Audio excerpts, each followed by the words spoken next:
Today, as Paula was saying, we are going to discuss a topic that I think is very important for our daily life, which is awareness, the power of awareness. And we are going to explore what we mean by awareness and also some practical exercises to discover how to approach or how to tap into this power that we all have, but that we are not educated to develop. You know, we go to school and we are educated on several levels, physically, emotionally also, through the arts, although that seems not to be so important anymore for many schools. And of course, intellectually, we are taught, I don't know if we are taught how to think, we are taught what to think, but anyway, the intellectual aspect is also stimulated. And those are the tools we normally have to face life. Of course, if we are spiritual inclined people, we also have religion, and there is the aspect of faith or devotion that may help. And with these tools, we are thrown into the world and we try to deal with life. You know, sometimes life brings happiness and sometimes life brings suffering. Most people are with the idea that we can get rid of suffering, that suffering is something that is unnatural, that we all should be happy, and that's pretty much what we all are looking for, in one way or the other. Some people think they are going to be happy if they have a lot of money or power, or some people may think with a great family or a great career, or whatever means the person think will bring happiness. And yet we seem to be unable to find happiness in a deep sense. You know, we may be contented if we are okay financially, we don't have major problems with our family or our health, but still, especially for spiritual people, life seems to be lacking something, seems to be unsatisfactory. And then when problems come, we try to deal with them as best as we can with these tools that we were educated to use. You know, we have physical resources. There is a problem, and then we want to do something about it and try to solve it. And that's perfectly fine, but many times in solving the problem, we create new problems, not only on an individual basis, but also as a society. You know, well, I'm in the field of biology and microbiology, and I remember when studying the history of the development of science, biological sciences, in the 19th century when we discovered the bacteria and why illnesses were produced, or how scientists thought that they would be able to cure every kind of illness in a few decades. You know, it was just a question of discovering what bacteria, what antibiotic, and that was the end of it. But in developing antibiotics, we are generating bacteria that are, you know, much more powerful than the original ones. They are resistant to all these antibiotics. So in the action of trying to get rid of something, we are generating new problems. And that happens in any field. And the truth is that we are in the 21st century, and we still have illnesses, and you know, we have not solved that problem. So same with politics or economics. So when there is a problem, we try to do something about it, and sometimes we can solve it momentarily. Or we may react emotionally. That happens many times. There is a challenge and we react emotionally. Many times an emotional reaction is not the smartest move, you know, and then we regret what we did when we were in the midst of an emotional reaction. But anyway, the emotions are a big part of our interaction with the world. Or intellectually, there is a problem and we think, how can I solve this? And then we try to rationalize the problem. And all these tools are fine, they may be useful, but what if there is in us a deeper faculty, a deeper ability that can solve the problems in a much more direct way? Because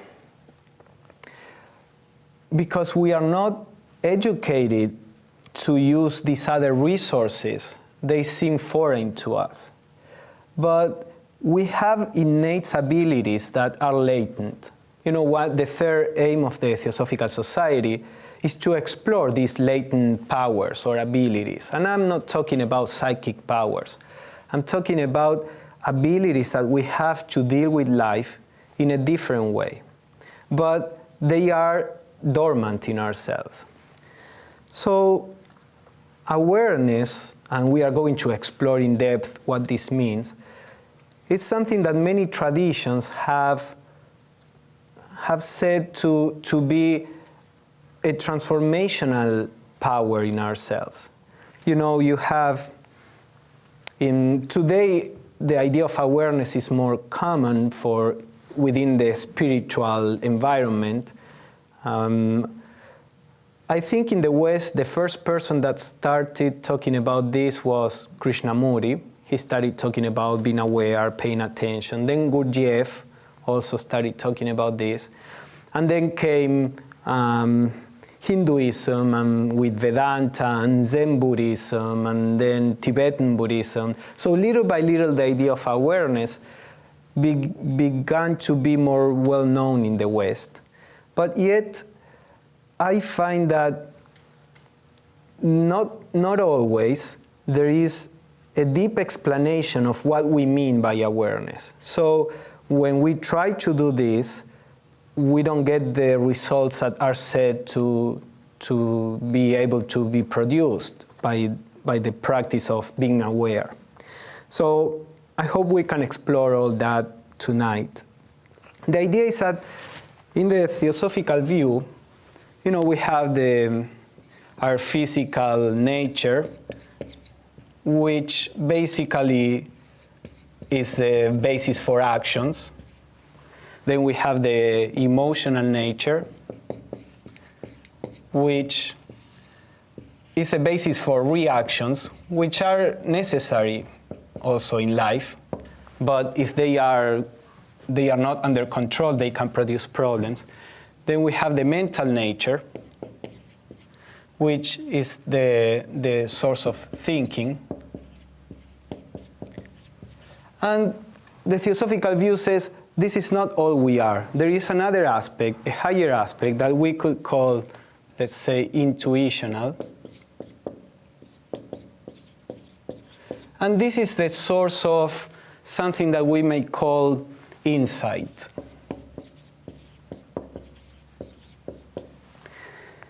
The definition of insight is the ability to perceive something on an intuitive level.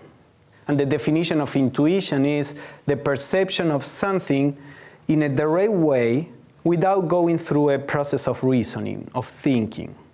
So what this is saying is that the theosophical literature says there is in us the ability to have a direct perception into something without having to go through a process of reasoning necessarily. Sometimes that helps producing the insight. We are going to explore this.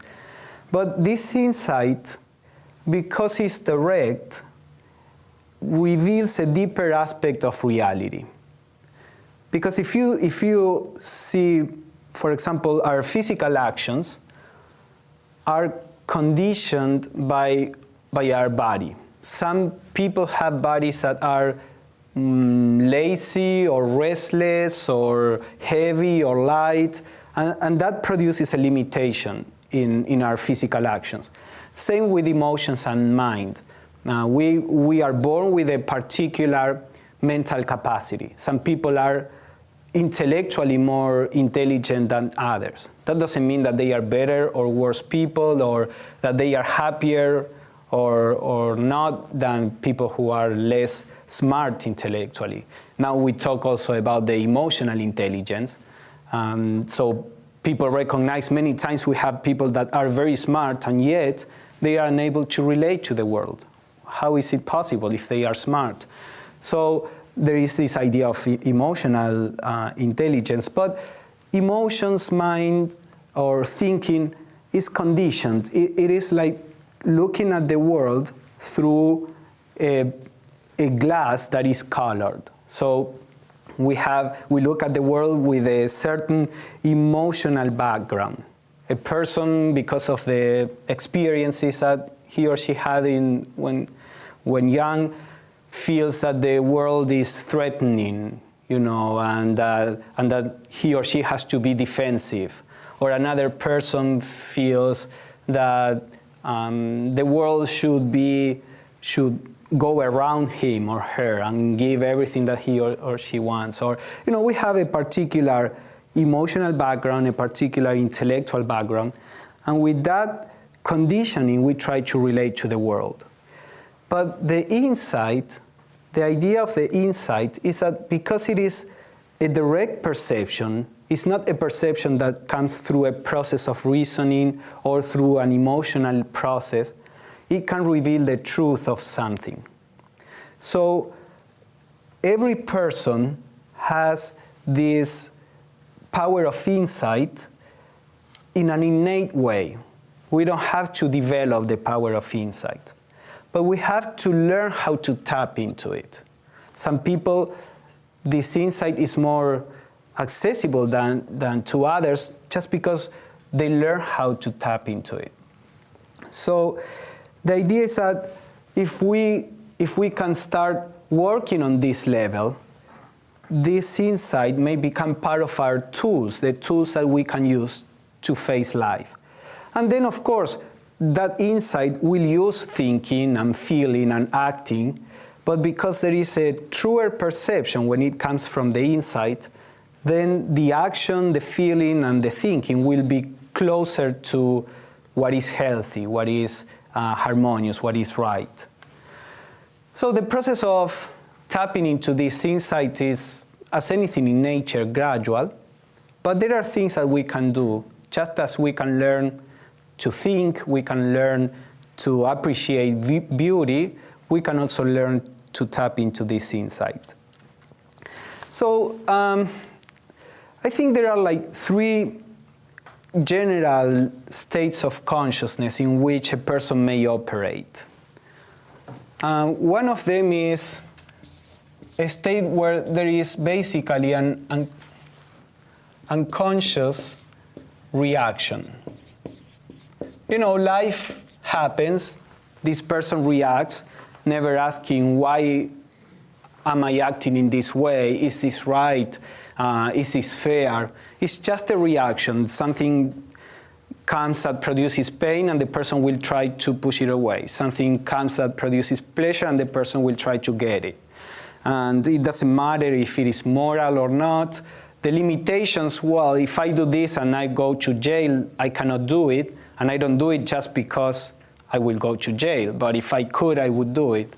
So it's not that there is really a thinking of, is it right or wrong? So that's a state of consciousness. The unconscious reaction. Unconscious in the sense of not self-aware. Then there is a stage in which I guess most people interested in spirituality are, which is a state of conscious action, let's say. We start trying to act more consciously. When something happens, we try to control our reactions, to direct our actions, to do the right thing or to do what is necessary. So intentionally, we try to deal with the effects of being exposed to the environment. Now, this is a period of conflict because usually we try to address the problem on the same level that the problem, or with the same tools that produce the problem. So for example, there is a problem at work, or in the family, or in our personal life, and we feel emotionally and intellectually and maybe even physically threatened. So because we are aware that we shouldn't let ourselves just go into a reaction, we start trying to control our reaction, our emotions, our thinking. But we are trying to control it with our mind. The mind and the emotions is the problem because it's in this state of reaction. And the mind itself is trying to control itself. So there is a clash, there is a conflict. Now, I think that is inevitable for a while in a process of transition, but there is a different possibility. There is another state of consciousness which comes, because here there is no conflict in the inner conflict. You know, I feel like doing this and I just do it, and I never think that I may be wrong. Everybody else is wrong. I just do it and it's the right thing to do, or what I wanted to do. So here there is no conflict. Here there is inner conflict. You know, oh, I did this, I shouldn't, or I should do something else. And then the part that wants to blame another, and the part that recognizes our own problem or what we did. So this is a state of conflict that produces suffering. But then there is the possibility of what I would call a supraconscious, and I'll explain this, action. Supraconscious in the sense that there is an action, just like here. This is a reaction, there is no choice or anything. This is also an action, so it has something common to this state of consciousness, but it is supraconscious in the sense that the action comes from beyond our process of thinking. So at this point, there is no conflict. It's just like this, in the sense that on these two levels there is no conflict, but this one has in common with the conscious action that it is an intelligent action. It is a volitional action in a certain sense. I'm going to explain this, but you know, this is just like if we have to solve a physical problem, like a door is locked, we can try to use, you know, brute force, or if we think and we say, oh, it's locked, we unlock it and the problem is solved. So in this case, it's the same. We can try to struggle against the problem, or there is a higher faculty that sees the root of the problem and that can solve it without the struggle. So that's the idea. This insight has the ability to produce this. So let us explore a little about the nature of this insight. One key to tap into the insight is what we call awareness. Now, awareness is the background of our being. We are always aware of something. Even if you may be aware of what I'm saying right now, or if you are distracted, you are aware of your thoughts, or you are aware of, the bird that is outside. We are always aware of something. So even these people that we say they live in unconscious reaction, they are aware. But at what level are they aware?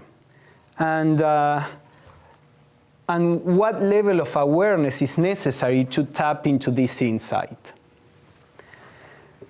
At this point in human evolution, most of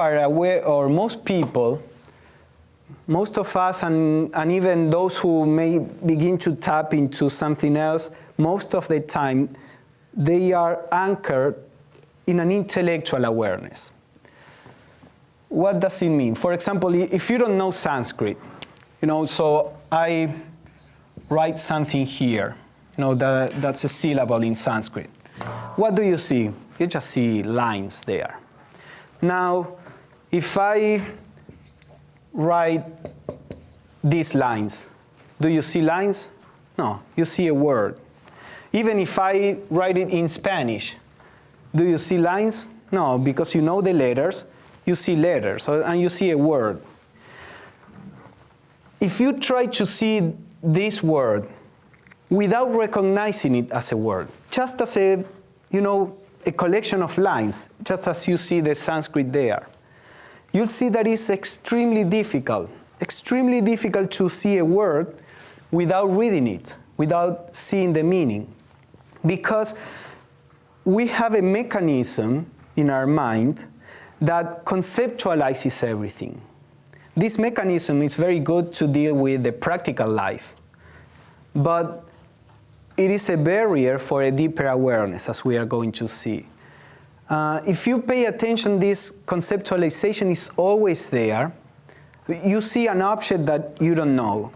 So the object may have a sphere, a shape, like a sphere, another part like a cube, and then like a cylinder. But for you, it's just some shapes. Now, if you know the objects, and you know that this is a ball and this is a can, you stop seeing just shapes. You see a ball, you see a can, and you don't.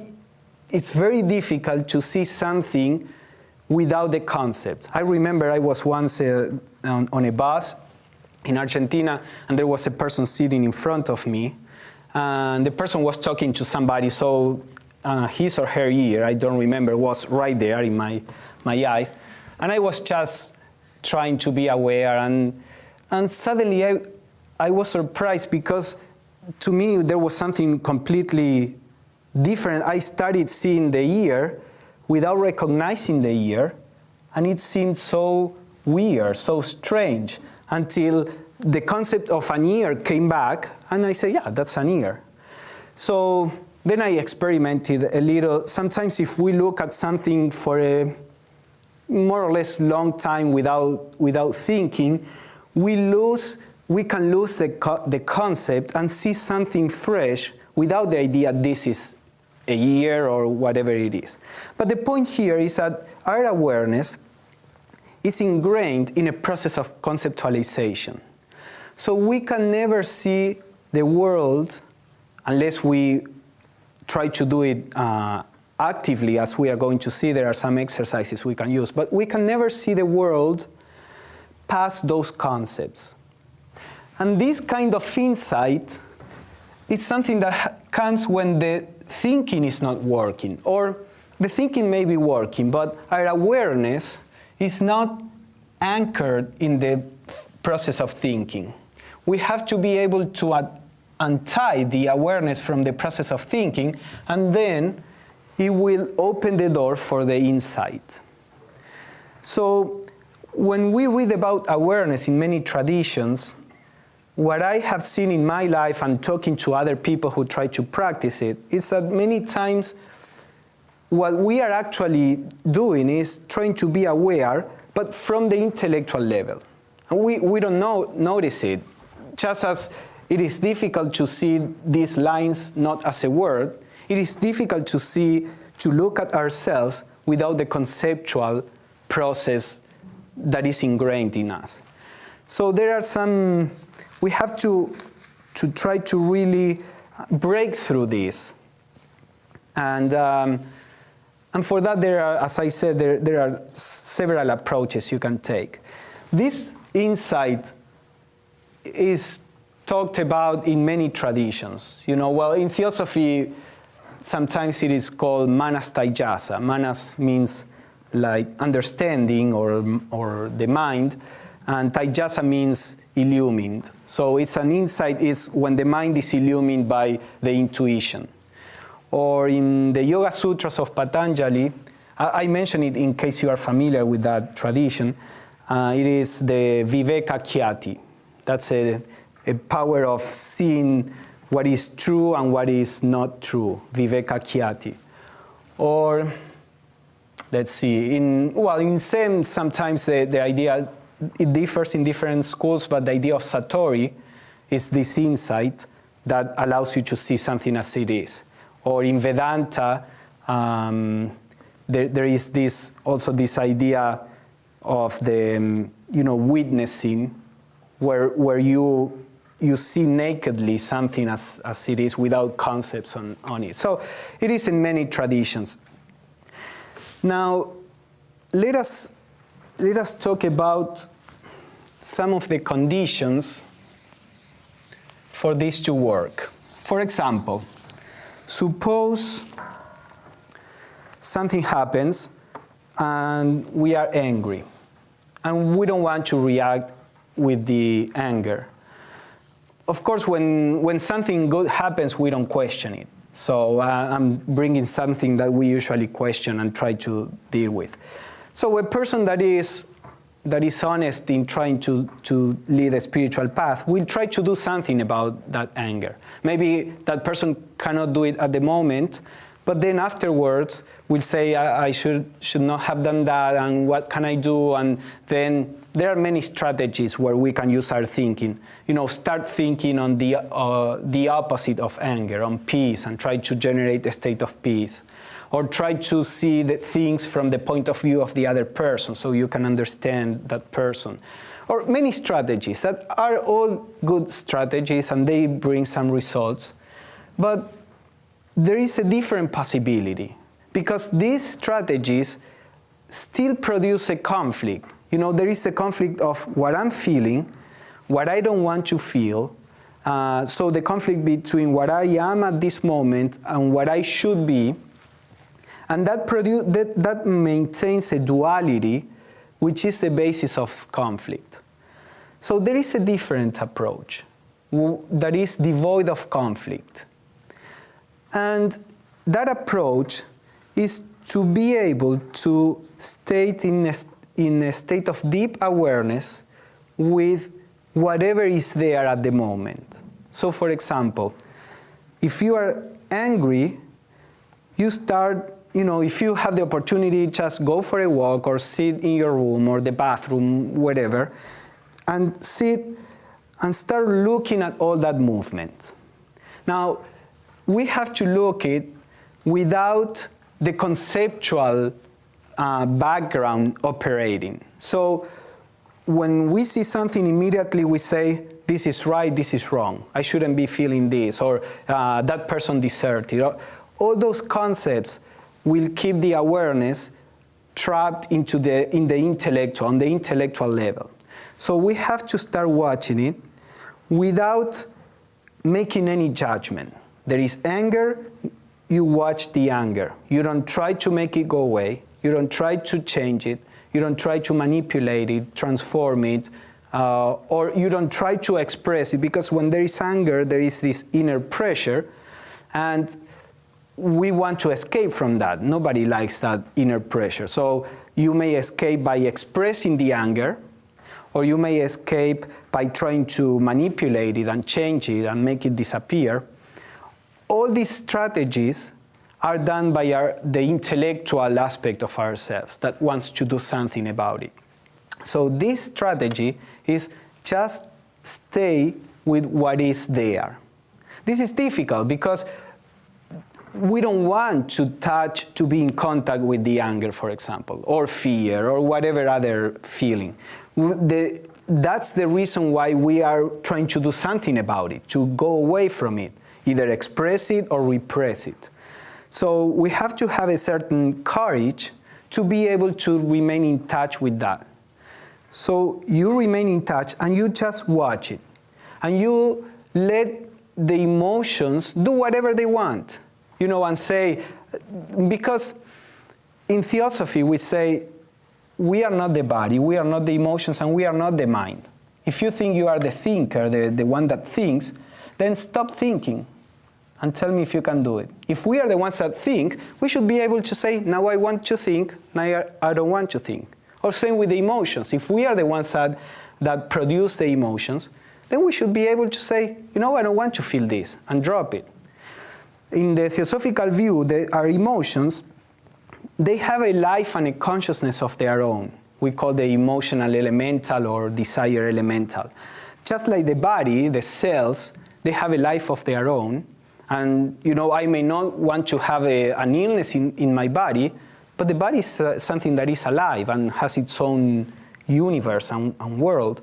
So in the same way, our emotions, they are living beings. And I may not want to have this emotion, but that's part of this body that I inherited.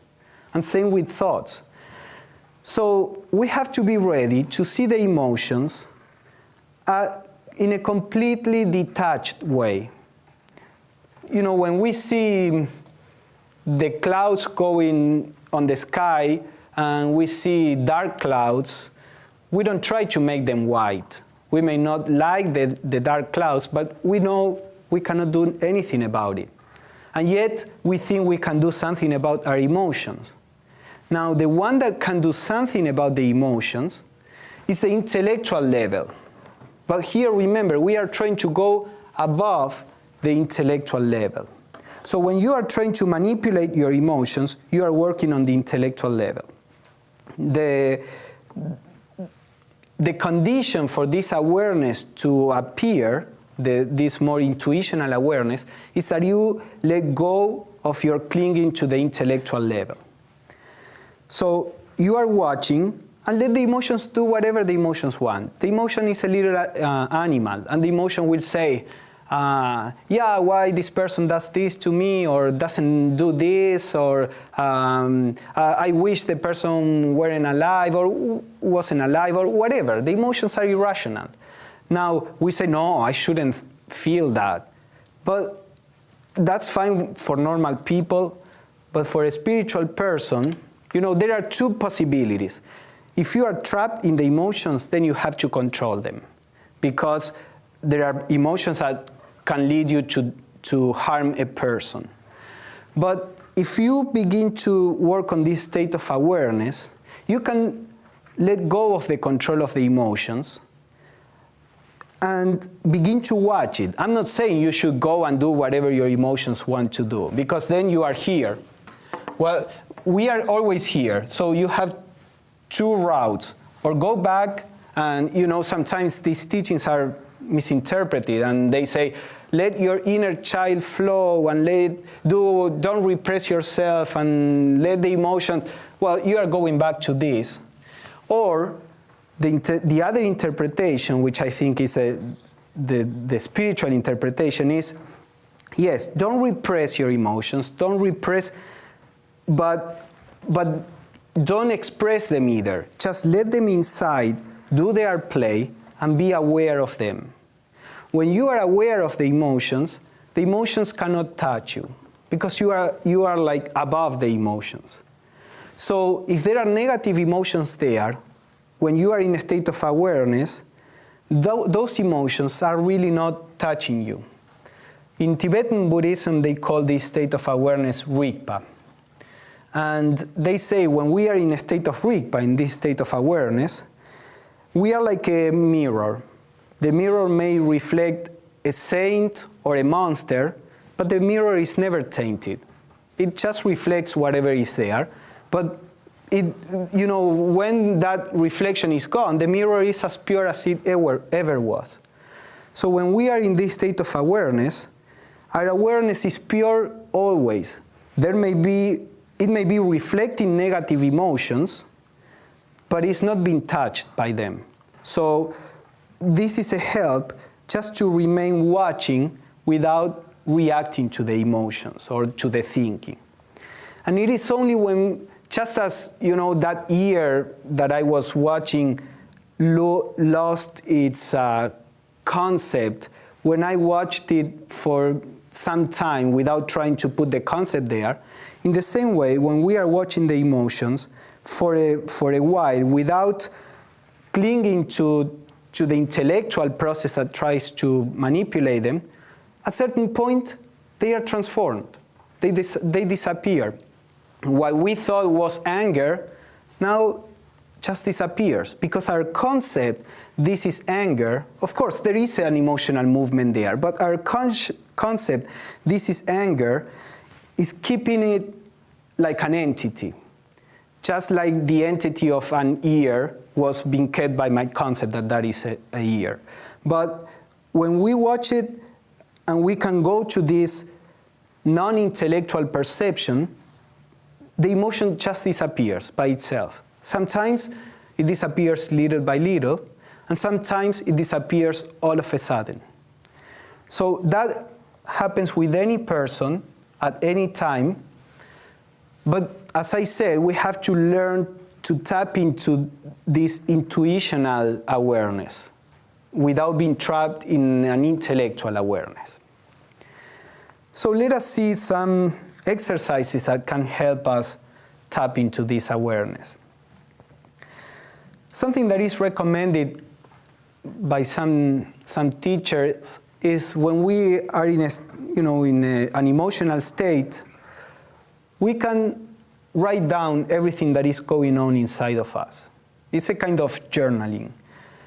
Writing down produces several things. First, it slows down the process. When the process is too fast, it's very difficult to remain aware. It's like it goes so fast that it generates a gravity and our awareness is drawn into the process. But as it slows down, our awareness is able to maintain independent from the process. So writing down is a way to slow down the process. When you write down, you have to write down everything without trying to control it, to manipulate it. It doesn't matter if you sound like a 15-year-old girl.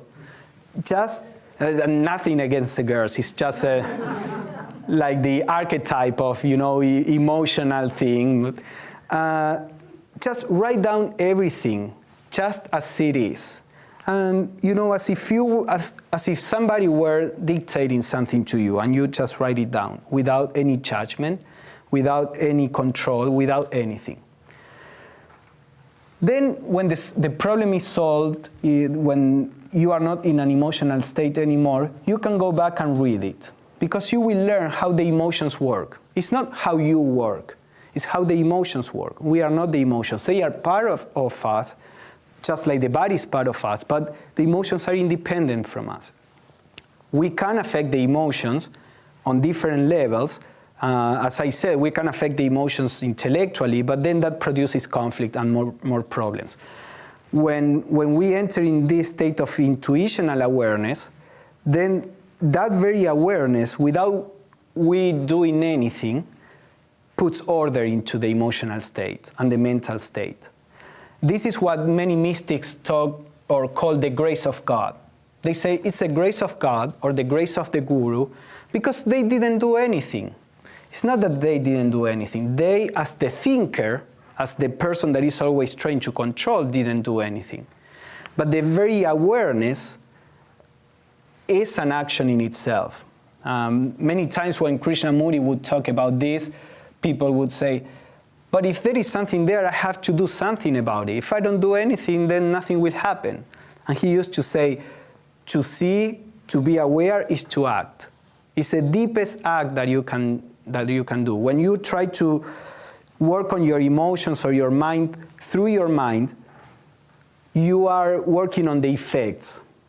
But when you can let go of that and you stay in this state of awareness, you can uproot the problem. It's like if you want to see something deep in the water, in a lake.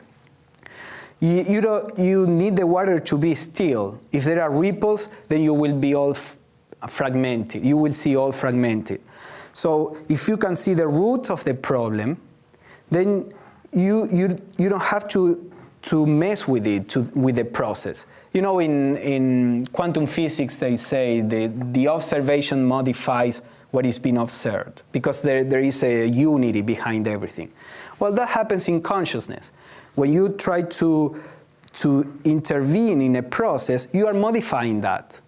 And therefore, you cannot, it's like what I was saying, you cannot see the root. You are, by that very fact, changing it. So when you write down, you can go back later and start learning how the emotions work. Don't You don't need to say, I'm not going to do this anymore, or I will do this or that. Just be aware. See objectively how the emotions were reacting at the moment. That awareness will produce a little change inside. And little by little, the very awareness will transform you. And you will keep reacting because, there is like an inertia. We gave an amount of energy to our emotions, and whether we like it or not, they have that energy there. So the reactions will keep on coming, but if you treat them with this awareness, those reactions, little by little, will tend to disappear. You stop producing new causes for new reactions in the future. So that's one of one of the first approaches that we can use. That is pretty easy. Instead of going and complaining to somebody else and then worrying that other person, just start writing it, because we complain because we need to take all that pressure out. But when we talk, especially at the beginning, it's difficult to be aware. Once you learn, you can be aware even when you talk. But at the beginning, it's difficult to be aware. So writing it down is a good entry point to be aware as you write it down and then later on. Now then, we should try to train ourselves also in watching. How to watch without in a passive way, without trying to modify what we are seeing, or without intervening. For example, go to a park. Start by training yourself on concrete things. Go to a park, or whatever, suppose you are in a park and you are watching the kids play and the parents there, and then comments will come to your mind. Isn't that person hot with this day and that clothing? Or that kid is going to hurt himself, or whatever. Try to watch without making all these comments. Watch in a completely passive way, because that's the way you have to watch your emotions and your mind, and that's more difficult than watching something external because it is affecting you. So first, we can learn by watching outside. When a comment comes, notice it and drop it. And again, try to watch without making a comment. I remember the first time I tried this, I said, this is impossible. And then I realized, if I cannot do it watching something that has nothing to do with me, it will be very difficult to do it when I'm in the fit of an emotion, So that's a good way to try to start learning how to watch in a passive way. Then you can start watching your motion, your body. It's easier to watch your body than your emotions and your mind. So if you are doing something mechanical, be it, doing the dishes or walking in a park or eating a fruit, try to watch your body as if it were something completely different from you. You are watching from above. So you see how you move your hands, you see how you grab this or you move. Don't intervene in the process. Don't try to do it slower. Just let the body, let the body go, let the body act by itself, and you just watch it as if you were another person. Again, try to watch it without any trying to control it. Sometimes we have some automatic motions, or we play with a beer, or we move whatever we do. If you don't have a beer, I'm sorry, it's very amusing. So if you catch yourself doing that, let the body do it and watch it. Just watch it and see what happens. So the idea is begin to watch your body.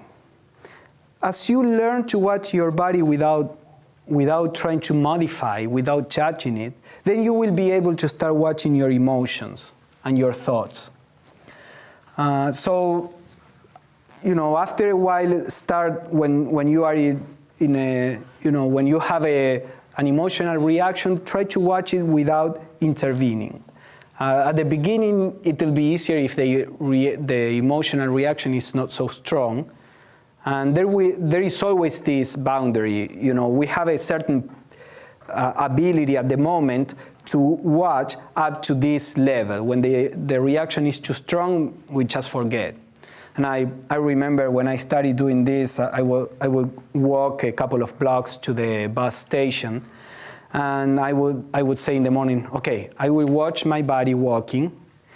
And then when I was in college, I remember, hey, I said that I was going to watch my body. I completely forgot. And that for a month, you know, until one day I went out of my house and say, oh, I have to watch my body. So it's something that happens gradually. You have to do it as a game, not being frustrated that you cannot do it. It's like anything else. It needs practice. And if you take it lightly, not with ambition, don't make a problem of this, you know, because we tend to make a problem of everything, even of that is supposed to solve problems. So just try to do it as a game, as a play with it. So now we are at the stage where we can watch our thoughts and our emotions. That's it's a pretty advanced stage. I don't want to say advanced because, again, this seems like a race or something of ambition, with ambition. But still, what I want to say, still is not the last step. Because while we watch our thinking, our emotions, who is the one that is watching? We are still, it's like you have the center of the what we call I, and to that center is associated the thinking process, thinking and emotions and all that. So what we are doing is beginning to watch the thinking and the feeling, but eventually we have to start watching the I. We have to start being not aware of thinking, but aware of being aware. That is the point where, you know, we started being aware of things that are out there, then we start being aware of our body, our emotions, our thoughts, but now we have to be aware of ourselves, aware of observe the observer. It is only then that the intuitional awareness has an open door to come. So if you practice this, at a certain moment you will see that you get tired of watching, and when you relax the watching, sometimes the door is open and this insight comes. And when I say insight, I don't mean that you necessarily have a concept. Sometimes there is a concept, and you say, whoa, I'm doing this. You just see it now. This is a problem. Or sometimes there is no concept, and there is just a cessation of the reaction. But the point is that when we are watching our emotions as if we were different from the emotions or the thoughts, there is still duality there. We have to go and begin to watch the watcher, to be aware of the awareness. Now, all these kinds of instructions or tips, they are all kind of blurry until we start practicing it. The use of this is just like to have a map. You have a map of New Zealand. You are not going to know New Zealand through the map.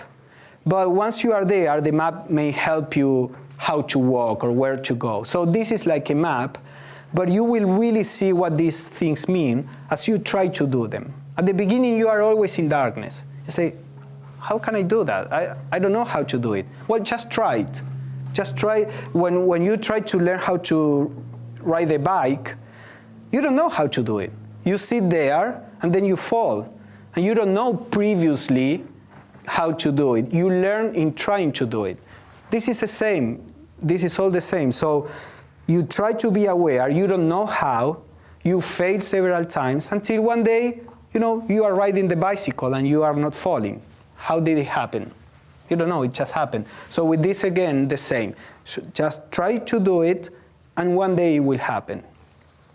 So once you are able to watch, to be aware of awareness, then you begin to be more in touch with this insight. Now, the insight comes whenever it wants. It's not that you can produce it. It's like you open the window and the breeze may come or may not. Now, if you don't open the window, the breeze will never come. So your duty is to open the window. And then sometimes the breeze will come. So the same with this. You become aware, and sometimes the insight will come. And sometimes it won't, but the very fact of being aware produces a transformation little by little that we don't notice necessarily outside. These are all processes that have to do on our inner nature, and we may not notice many things outside until you do. So that's more or less what I wanted to share, and we can discuss if there is anything that is not clear or that you think otherwise, we can discuss it. Questions, wait for the microphone, please.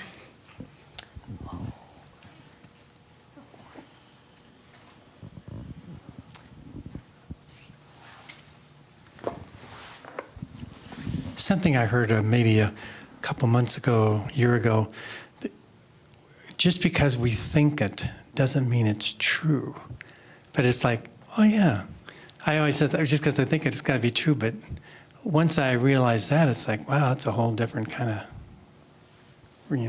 probably healthy to think that way. So mm-hmm. Yeah, we need to think, we need to feel, we need to act.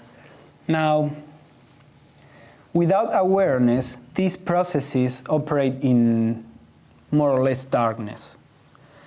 When there is this awareness, this more intuitive awareness, then these processes are still operating, but now they operate with more clarity. So I remember, for example, Schopenhauer, who was a philosopher, he used to say, we think we have free will because we can do what we want. But can you want what you want? In the sense of, you say, I want to do this. Were you the one that decided that you want that? Or that want is a result of a physical craving, an emotional craving, or a mental craving, and you think that it is you the one that wants that. So this seems just a play of words, but when you start being aware of this, the thinker, you begin to discover that it's absolutely true, that you are beyond that. And many times, most of the times, we are dragged into an action that we really don't want. So it's important, this is just kind of the opposite to what in some spiritual movements is said, or even in psychology. And you have to understand when you can start working on this. If you don't have a more or less healthy psyche, a healthy, ego, if you want to call it that way, then it's very difficult to work on this. You need to have a more or less healthy ego. The ego can never be completely healthy. The ego is the source of, unhealthiness. But there is if you are more, you need certain balance. And if you are there, then you are ready to question all this. Because what we are doing here is questioning our feelings, our thinking, and many people feel threatened by that. They say, you are questioning me. You are questioning me if you are questioning my thinking. When, many spiritual teachers are pretty harsh with people. In the New Age view, they are all peace and love, but in reality, there are many teachers that are pretty harsh because they are attacking what is keeping you in a prison. That we always defend, this ego that we always defend and say, don't hurt me, don't treat me ill. That's what is keeping you in a prison, because we are far more than that. So when many spiritual teachers see that, they try to, attack the ego with compassion. It's not the same as a person that is trying to hurt you. But all this implies that we have to start questioning our emotions, our mind, and yet that doesn't produce a lack of self-confidence. On the contrary, the self-confidence comes because we know that we want something, we want to be in a certain way, and we have the feeling that we can't. We don't want to be angry, and we are angry. We don't want to be fearful, and we are fearful. And that is the root of, to me, the lack of self-confidence. Because you see people who are great scientists or great artists or great businessmen, and many of them are arrogant because they are absolutely fearful, because they feel that they have to show people around that they are valuable, that they are good. So no achievement really brings real self-confidence. Achievements may bring arrogance, but not real self-confidence. The real self-confidence comes as you realize, I'm beyond this. I'm more than this. I'm more than this mind, and more than these emotions. And again, it's not that we have to deny them, but we have to put them in perspective. You know, it is said, the ego is a very good servant, but it's a terrible master. So it's something like that. We thinking, feeling is perfectly fine as long as we are in control of them. The word control is tricky, but.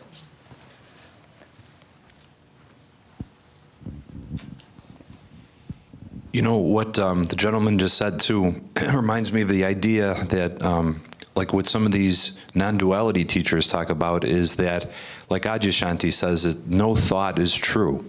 You know, it's like Krishnamurti said that once somebody labels something as a bird, you no longer see the bird. It's like that whole idea where we're looking at the concept but not the thing itself. So like the idea that no thought is true because it's the concept. It's not, you know, it's one step removed. So it just made me kind of think of that too, like when I was talking about the thoughts. Yeah, and you can see that's why I was putting this example of the words and all that. You know, since you mentioned, well, you didn't mention Vedanta, you mentioned non-duality. I thought about Vedanta, which is a school in Hinduism, and they have this concept of the nirvitarka perception. Vitarka is our ability to make concepts, images. Nirvitarka is without that. So they say this non-dual perception can come only when there is a nirvitarka perception, when there is a perception devoid of conceptualization. And as we said, it's very difficult because that's a state of consciousness. You know, to perceive without the conceptualization is going to a higher state of consciousness. So through the right effort, little by little, we learn to rise above it. But the effort is in beginning to watch on whatever level, physical, emotional, thinking, without indulging in the process of labeling, judging, you know, this is good, this is bad, this is right, I like this, I like that. All those things will come when you watch, but then you have to recognize that it is not you the one that is saying I like it, it's your mind. So then you again are aware, it's like your awareness is always going above any of the processes. You know, you are watching your mind. And then some thought comes and you say, I don't like it, or I shouldn't be thinking of this. And then another thought says, oh no, I shouldn't do this, I shouldn't label. And then you get trapped into that, and you are trapped in the thinking. So if you're watching, and there is a thought that comes and says, this is bad, or I shouldn't be thinking of this, watch it. And then the other thought will come and say, what are you doing? You are supposed not to judge, watch it.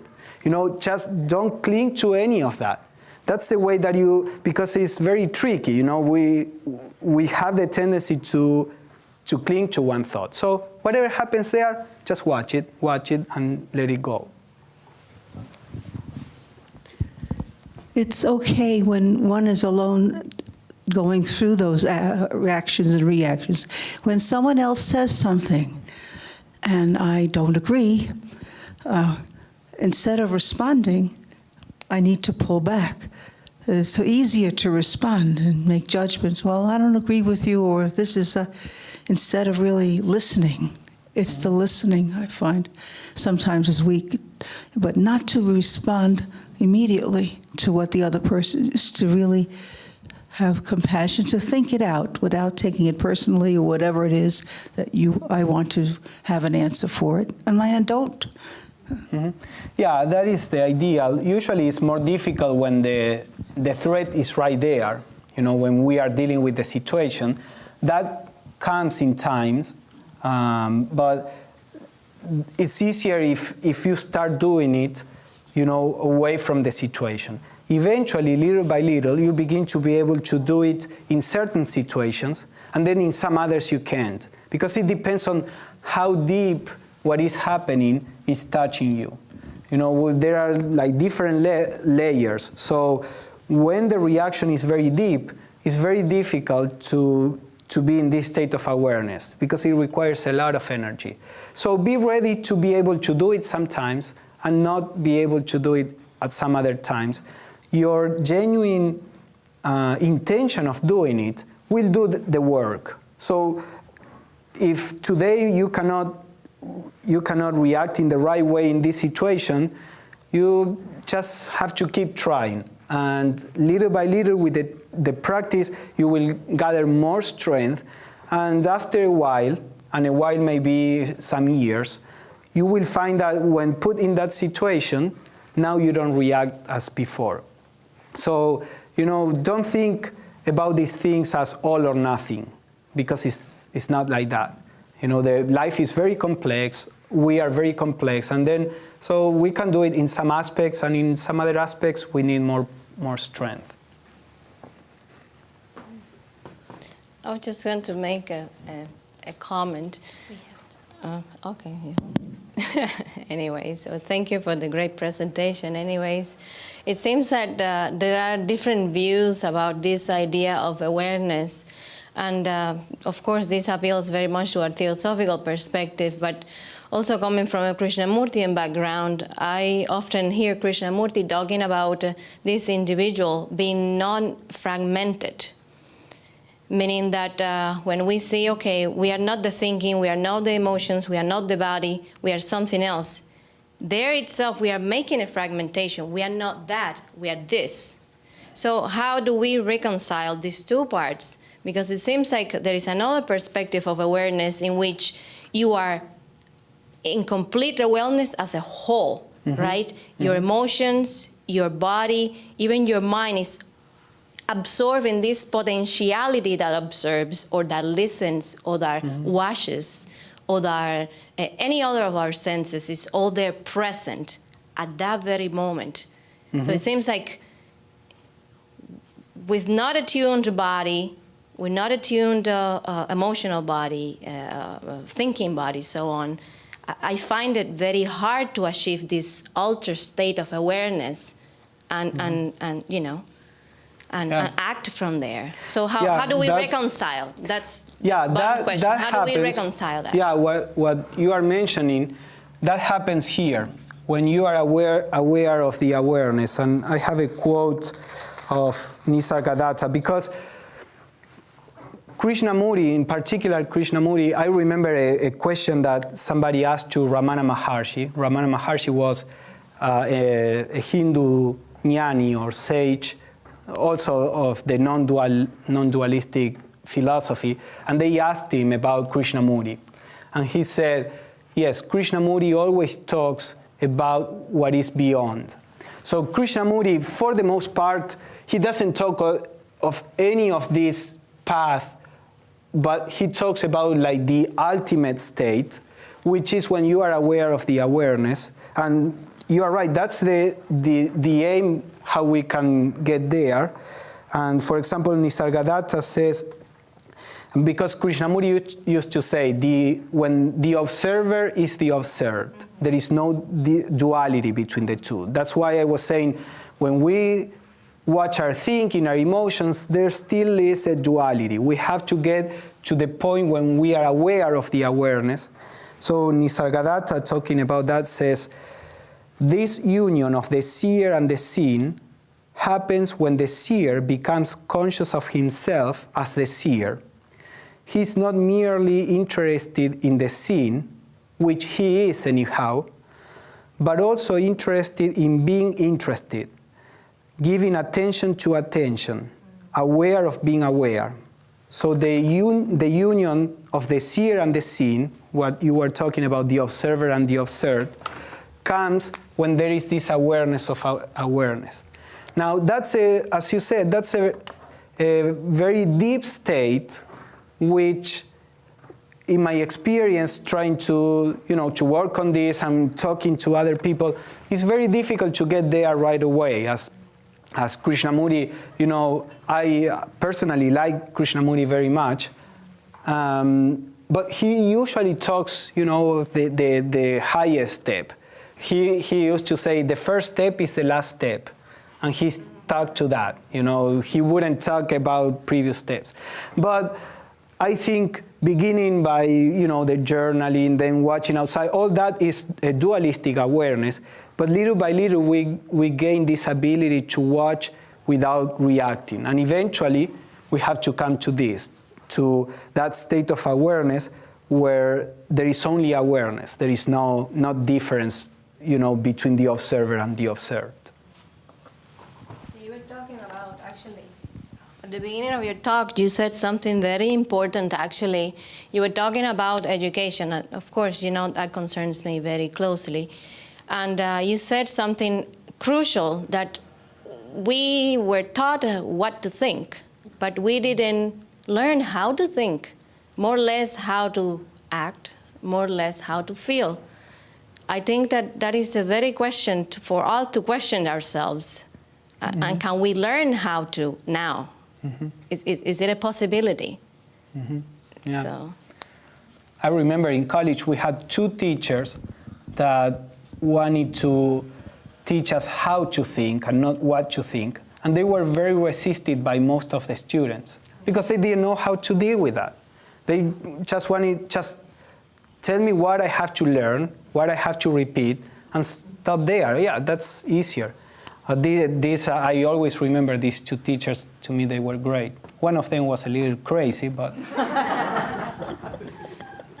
And he was very disappointed when I started going to the Theosophical Society. He said, "Oh, that's a disappointment. Now Sender is going to this thing. He should be a great scientist." And but I really appreciate him. He was a good teacher. We do have a question from online. Isabella asks, will it lead to find who I really am or to forget about myself? The question, who am I, is a central question in many philosophies. And for example, Ramana Maharshi, who I mentioned, his method was basically work on this question, who am I? Ask yourself, who am I? Now, the idea is not to give an answer, because who's giving the answer? You can say whatever you want. Who am I? I am Atman, I am Brahman, I am God. But that answer in itself doesn't have much of a meaning. It has a meaning within a philosophical context, but here we are trying to discover who or what or we are. So the idea is, the answer is not important. What is important is the fact of looking at ourselves. Because what Ramana Maharshi was trying to do when saying, who am I, is that you do this. You turn your attention on yourself. In Zen, there is a koan who is reciting the Sutra of the Buddha Amitabha, something like that. And the idea, the whole koan is centered on the who. It's like saying, who is praying? In Christianity, we pray. Now, there is an exercise, or if we would copy this, the Zen exercise, it would be, who is praying? It doesn't matter, what prayer you are saying. Who is the one praying? So the idea of who am I is a central question, but not to be answered, because the answer will be a concept. The idea is, use the question to look at yourself, to be aware of yourself, aware of the awareness.